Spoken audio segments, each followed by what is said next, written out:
Hey everyone, and welcome to another session of Journey to Sports Agent. And this is the video a lot of people have been asking me and waiting for. Basically, what to expect when you're taking the NBPA Sports Agent exam.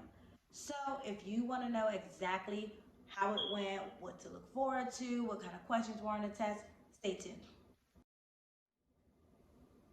Okay, so welcome back to another episode of Journey to Sports Agent. And in this episode, we're going to talk about what to expect when you're taking the NBPA exam and like what exactly happened. So I just recently took the exam January 17th of 2020, and it was in New York at the New York Law School. So the day prior to the exam, we had a review session. Review session mandatory. Now let's start with that. Yes, I feel in my personal opinion, the review session was very mandatory. Now, the review session was on Thursday. On Wednesday, they sent a review PowerPoint. And as you read through the PowerPoint, they had a couple of questions that weren't on the website as far as review questions. So from there, you kind of gauge where you are. You see the things that are going to be covered. You see the things that they repeat within the PowerPoint, and that's how you know, okay, these are my focal points. So this is now 2 days before the exam that you can kind of, focus in on certain things. So that was Wednesday. Thursday was the actual review session, which was amazing because I've seen people from all walks of life. I mean, you had people that have been sports agents. We had a few retired basketball players in there. There was a lot of women in the room.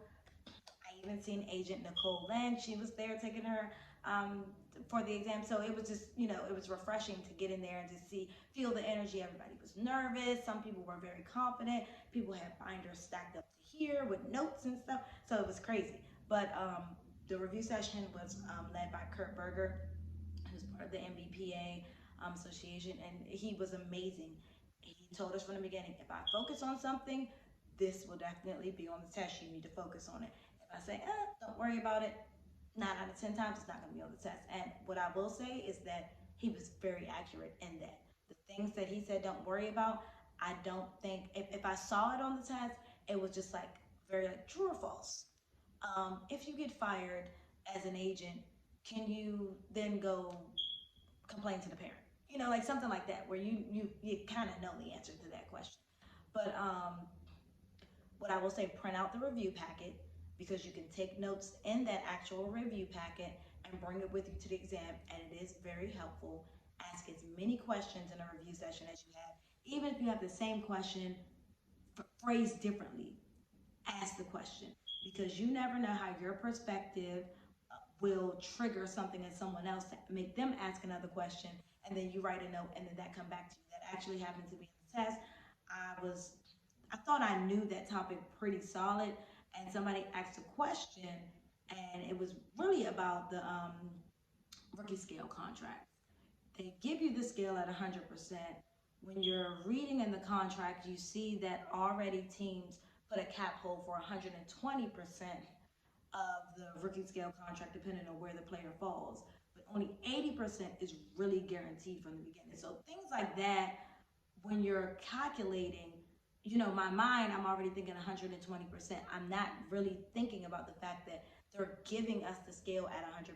So that was a question that people continuously ask, like, okay, so when you guys give us the information, what will the scale be at?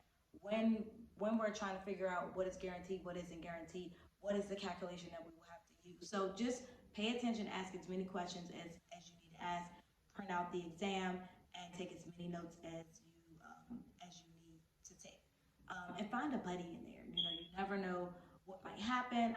The guy I sat next to, he had previously taken the test, and I didn't have the agent review PowerPoint printed out. He gave me one from the year that he took the exam, and it was basically the same. There were a few slides that were different, and I was able to take notes and catch up. But just from me speaking to him, saying good morning, like how are you feeling about this, we kind of started conversating, and that really helped me out because first of all, that saved me from having to go to Kinko's or Staples or wherever and print all that stuff out in New York where I'm not from. So I had to find a place, and I mean, it was roughly like 50 pages, so that would have cost just a little bit, and it saved me time. And then I was able to write the notes right then and there as we were going over everything. So find a buddy. I've seen a lot of people that actually linked up and gain further understanding from each other, which is really amazing.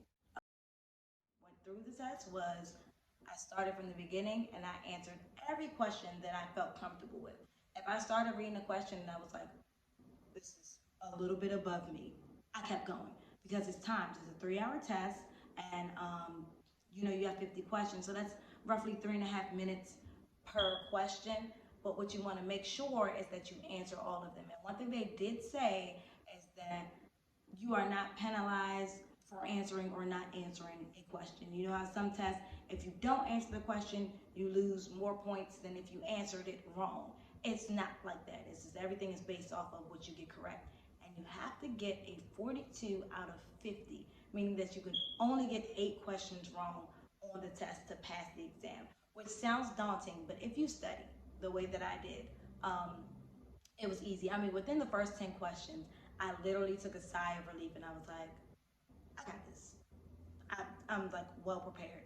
If you go through the review session and the things that they speak about, it dings to you, it clicks to you, you are prepared for the test. Now, if you go in the review session and the biggest things that I will say is like the bird rights, the free agent, they had a few things about the trade, and you have to make sure that you pay attention to the wording of the questions, because they have a lot of true and false questions, but it'll be that one word that'll trick you up. And if you're a lawyer or you're going to be a sports agent and you're dealing with your players' contract, that one word could trick you up in the contract as well. So you need to be detail oriented in this field. So go into the test the same way. And if you find that, hey, this is, I couldn't do this, or I couldn't pay attention to the details, then maybe, this avenue in sports maybe isn't for you, because that one word can make or break a contract, as well as make or break the answer to a question in the test.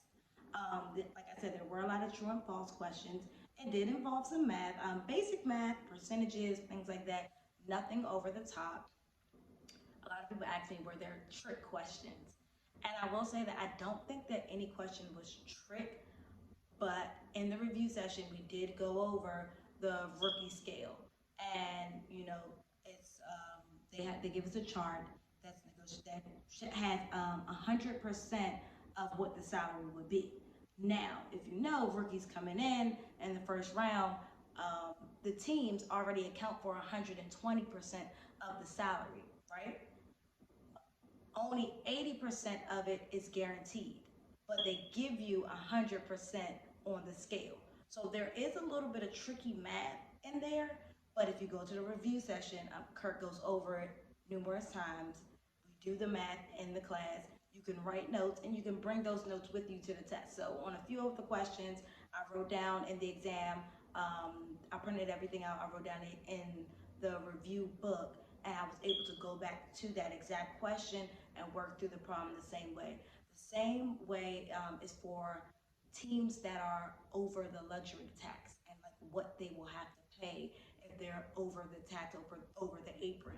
We went over a question like that. I had to go back to that exact question to kind of refresh my brain as to exactly the process that we had to go through to calculate that. So I will say, number one, the review session is very much so mandatory.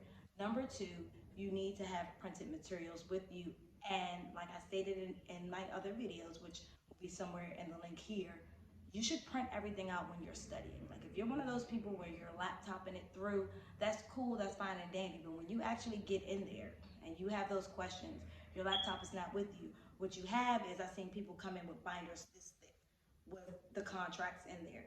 If you have not studied with that binder, you don't know where to find that information.